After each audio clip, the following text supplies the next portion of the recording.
Aunty అసలు ఈ చిరాకులో ఉన్నాను. ఈ చిరాకులో ఇలాంటి చెత్త జోక్స్ వేయకండి. నవ్వే మూడ్ కూడా లేదు. సరే సరే, ఐ కెన్ అండర్స్టాండ్. కానీ దేని గురించి అంత కింద మీద పడిపోయి ఆలోచిస్తున్నావు?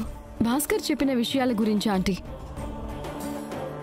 భాస్కర్ ఇంట్లో అంతకాలం ఉన్న అమ్మాయి ఎవరో తెలుసుకునేదాకా నా మనసు కుదుటపడదు, కంటికి కునుకు పట్టదు.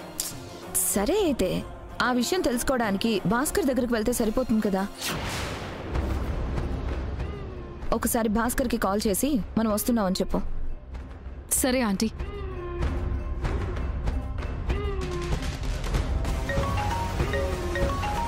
హలో. హలో భాస్కర్. చెప్పండి మేడం. కోటస్లోనే ఉన్నావా? నీతో కొంచెం పనుంది. ఇప్పుడే బయలుదేరి వస్తున్నాం.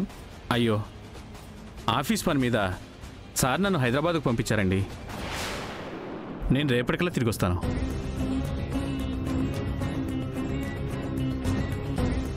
ఏదైనా అర్జెంటా మేడం? ఏం లేదు. యాక్సిడెంట్లో నీకు తగులుకున్న లక్కీ వాళ్ళ అమ్మ ఫోటో నీ దగ్గర ఏమైనా ఉందా?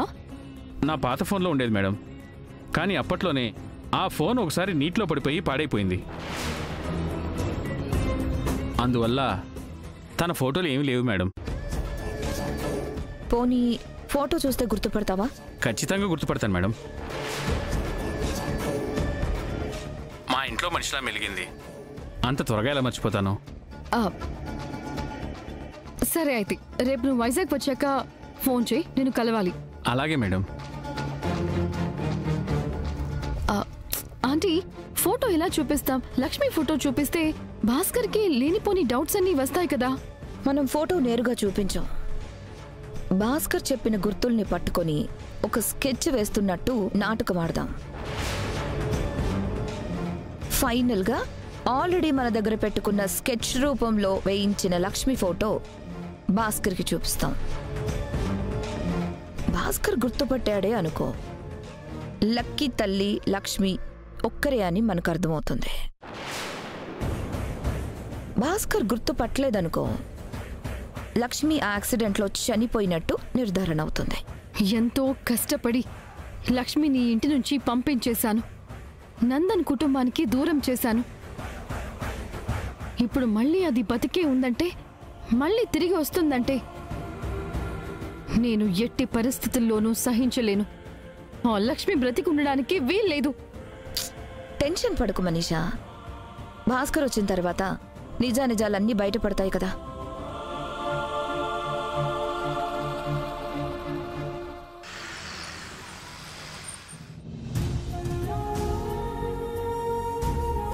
జానుతో కూడా సరదాగా స్పెండ్ చేయడానికి ఈ అవకాశాన్ని మనం కరెక్ట్గా ఉపయోగించుకోవాలి.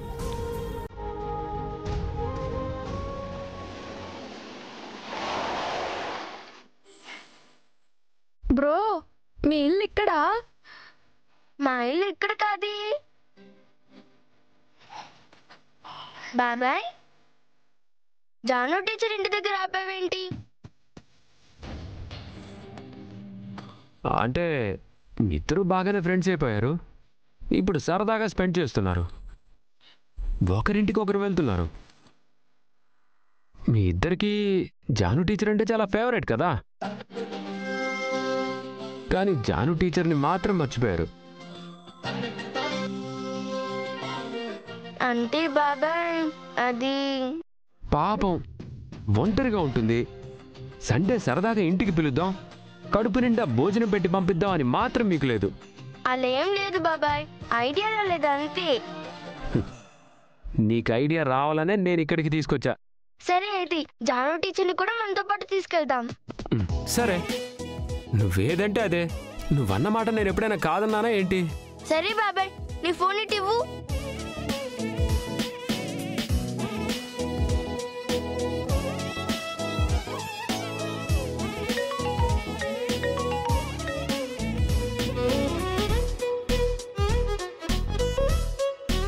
హలో, ఎందుకు ఫోన్ చేశావు? నిన్నే అడిగేది, ఎందుకు ఫోన్ చేశావు? ఫోన్ చేయాలనిపించింది, కాసేపు మాట్లాడాలనిపించింది, అందుకే ఫోన్ చేశాను. ఎవరు మాట్లాడేది? జాను టీచర్, నేను లక్కీని మాట్లాడుతున్నాను. ఓ లక్కీ, నువ్వా? ఏంటి టీచర్, మా బాబాయ్తో మీరింత ఘాటుగా మాట్లాడుతున్నారు? కాస్త స్వీట్గా మాట్లాడొచ్చు కదా. లక్కీ, అవన్నీ నీకు చెప్పినా అర్థం కావు. ఇంతకీ ఎందుకు ఫోన్ చేశావు? నేను బాబాయ్ జున్ను ఇప్పుడు మీ ఇంటి దగ్గరనే ఉన్నాము. ఒకసారి బయటకు వస్తారా? ఇక్కడికి వచ్చారా? ఎందుకు? మీరు వస్తే అప్పుడు చెప్తా. సరే సరే, వస్తున్నాను.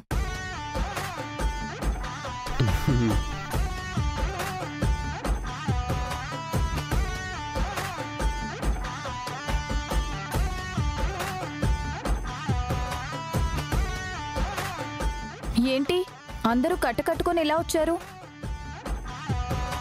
మిమ్మల్ని ఎత్తుకుపోదామని. ఎత్తుకుపోదామనా? సండే కదా, ఒంటరిగా ఇంట్లో ఏం చేస్తారు టీచర్? సరదాగా మాతో పాటు మా ఇంటికి తీసుకెళ్దామని వచ్చాం. మీ ఇంటికా? వద్దులే లక్కీ. రావచ్చు గజ్జాను. వస్తే ఏమవుతుందో, ఎంత రాద్ధాంతం జరుగుతుందో తెలుసు కదా వివేక్. తెలిసి అడుగుతావేంటి? ఓహో, దేవయాని గురించా మీ భయమంతా? ఆవిని ఎలా మేనేజ్ చేయాలో, ఎలా మ్యాజిక్ చేయాలో నాకు బాగా తెలుసు కదా. ముందు మీరు కారెక్కండి. వద్దులే లక్కీ. అబ్బా టీచర్, మీరు ఇలా అయితే నా మాట వినరు. చెప్తాను రండి. రండి టీచర్, రండి. అయ్యో, రండి టీచర్, రండి. కూర్చోండి, ఎక్కండి.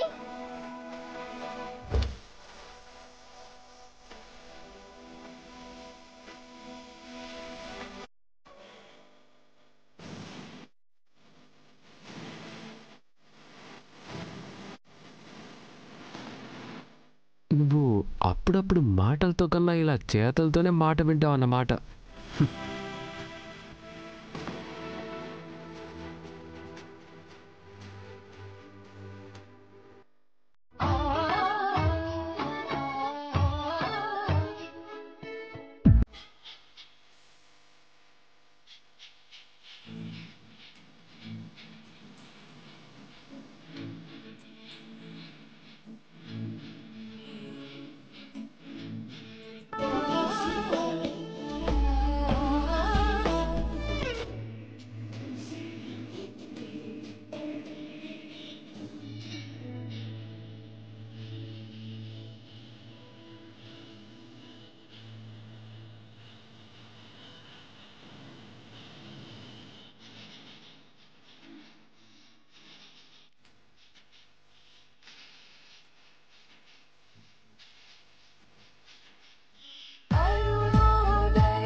అమ్మగారు, కాఫీ తీసుకోండి.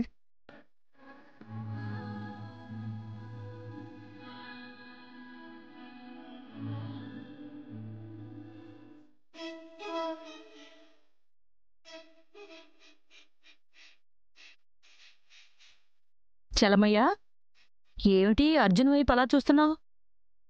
లక్ష్మీ అమ్మకి నచ్చిన విధంగా చేయడానికి అర్జున్ బాబు ఎంత కష్టపడిపోతున్నారో చూసారా? చూస్తున్నాను చలమయ్య, అన్నీ చూస్తున్నాను. వాడు లక్ష్మికి ఇష్టమయ్యేలా చేస్తున్నాడో, లక్ష్మి వాణ్ణి ఇష్టపడాలని చేస్తున్నాడో అర్థం కావడం లేదు. అర్జున్ మనసులో ఏముందో తెలిసినా మనం ఆశపడ్డంలో అర్థం ఉండేది. నాకు మాత్రం తెలుసమ్మా, అర్జున్ బాబు మనసులో కూడా లక్ష్మమ్మ అంటే ఏదో ప్రత్యేకమైన అభిమానం ఉందని నాకు అనిపిస్తోందమ్మా. అర్జున్ గారు, ఏంటి లక్ష్మి? చాలా కష్టపడుతున్నారు. మీకెందుకండి శ్రమ? నేను చేసి పెట్టేదాన్ని కదా. కొన్నిసార్లు కష్టపడినా అది శ్రమలా ఉండదు, సరదాగా ఉంటుంది. ఈరోజు మీరందరూ రెస్ట్ తీసుకోవాలి, నేను చేసి పెట్టాలి. నువ్వేం ముట్టుకోవడానికి వీల్లేదు, అర్థమైందా? సరే అయితే నాకు బయట కొంచెం పని ఉంది, అది చూసుకుని వచ్చేస్తాను. అదేంటి లక్ష్మి, మీకోసం నేను ఇవన్నీ చేస్తూ ఉంటే జున్ను ఏమో ఫ్రెండ్ ఇంటికి వెళ్ళిపోయాడు, నువ్వేమో పనుందని వెళ్ళిపోతున్నావు. ఇక నా కష్టానికి ప్రతిఫలం ఏముంది చెప్పు? అయ్యో, నేను లంచ్ లోపల వచ్చేస్తాను అర్జున్ గారు. మీరు చేసిన వంట నేను ఖచ్చితంగా రుచి చూస్తాను. ఖచ్చితంగా తిరిగి వస్తావు కదా? ఖచ్చితంగా వస్తాను. సరే అయితే లంచ్ టైం వరకు నేను ఎదురు చూస్తాను. సరే అర్జున్ గారు.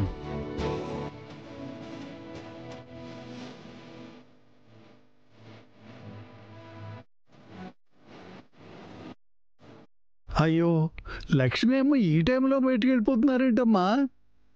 చక్కగా సరదాగా ఇద్దరూ కలిసిమెలిసి ఆ వంట కార్యక్రమాలు ఏవో చేస్తారని ఆశపడ్డాను. చలమయ్యా, నువ్వు మరీ ఎక్కువగా కలలు కనేస్తున్నావు. పని తగ్గినట్టుంది, వెళ్ళి పని చూసుకో. సరేనమ్మా. అసలు ఎంతకాలం జానుకి వివేక్కి ఎందుకు పెళ్లి కాలేదు? వాళ్ళు ఒకరినొకరు ఇష్టపడుతున్నా వాళ్ళు ఒకటవ్వడానికి ఎందుకు ఆలోచిస్తున్నారు? వాళ్ళని ఆపేవారెవరు? వెళ్ళి తెలుసుకోవాలి. వెళ్తే అత్తయ్య గారు వాళ్ళని కూడా చూసినట్టుంటుంది. ఎలా అయినా ఈ సమస్యకు పరిష్కారం కనిపెట్టాలి.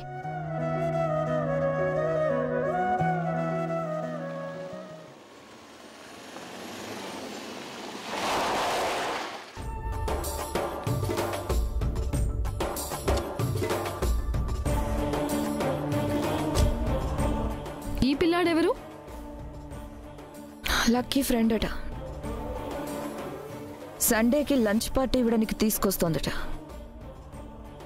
దీనికి ఇప్పుడే ఫ్రెండ్స్ పార్టీలు కావాల్సి వచ్చిందా?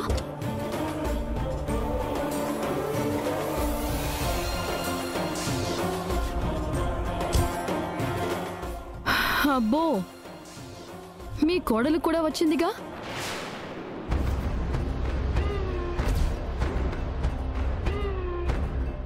చిచి, ఆ దరిద్రాన్ని పట్టుకొని నా కోళ్ళంటావేంటి? అది నా కాలు గోరు కూడా టచ్ చేయడానికి అర్హత లేంది. అది ఎప్పటికీ ఇంటి కోడలనే స్థానంలో కూర్చోలేదు, కూర్చోనివ్వను. జున్ను, ఇదే మా ఇల్లు. ఎలా ఉంది? చాలా బాగుంది. పద రా జున్ను. ఏంటి ఆలోచిస్తున్నావు? నేనున్నాను కదా, పర్లేదు పద.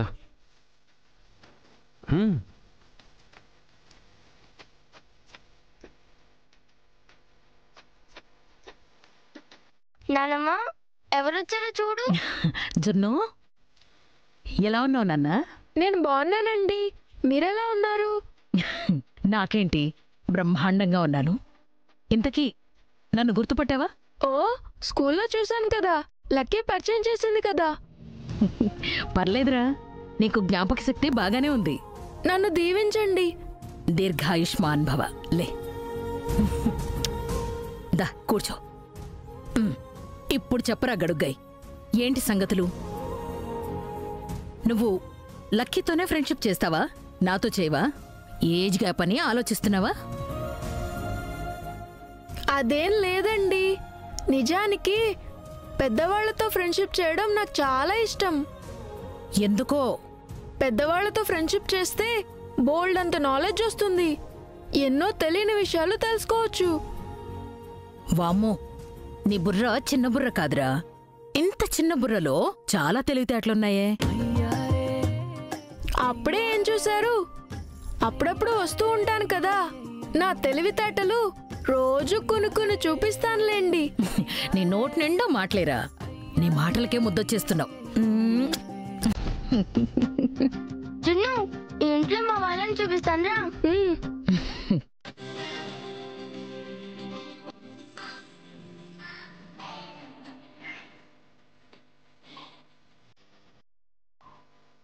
జాను, రా కూర్చో. ఎలా ఉన్నావు? బాగున్నాను అత్తయ్య. బాగున్నాను అని కనిపించినప్పుడు చెప్పడం కాదు, అప్పుడప్పుడు ఇంటికొస్తూ కనిపిస్తూ ఉంటే నువ్వు బానే ఉన్నావో బాధల్లో ఉన్నావో తెలుస్తుంది. అక్కున్నప్పుడైతే ఈ ఇంటికొచ్చే అవకాశం, అధికారం ఉండేది. ఇప్పుడు నన్నే అధికారంతో మాటి మాటికి రమ్మంటారు? నువ్వు ఇంటికి రావడానికి నీకు ఏ అధికారాలు లేకపోయినా పర్వాలేదు జాను. ఎందుకంటే ఇది మీ అక్క ఇల్లు.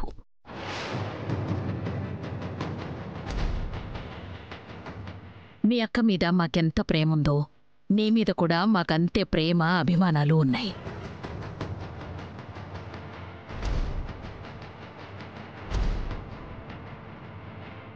మీ అక్క లేనంత మాత్రాన నీతో బంధం తెగిపోయింది అని అనుకోకు. కరెక్ట్గా చెప్పా పెద్దమ్మా. ఇదిగో అరవింద్ అక్క ఈ జానుని ఇలా నెత్తికెక్కించుకుంది కాబట్టి నా నెత్తిని కూడా ఎక్కి తైతక్కలాడాలనుకుంటుంది. దీన్ని వదిలించుకోవడానికి అవకాశం రాకుండా పోతుంది. ఛ!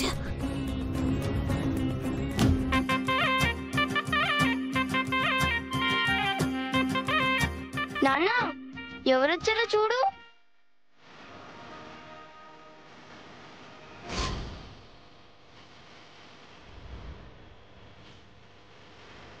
Hi uncle.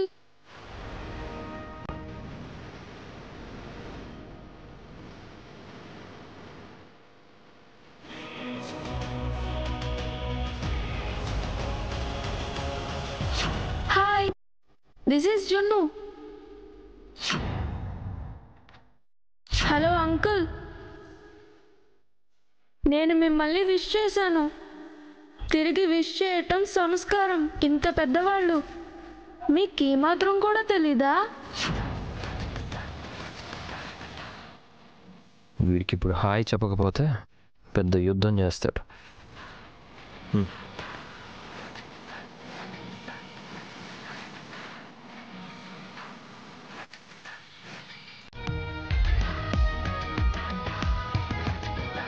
హాయ్.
జున్ను, దా ఇల్లంతా చూపిస్తా.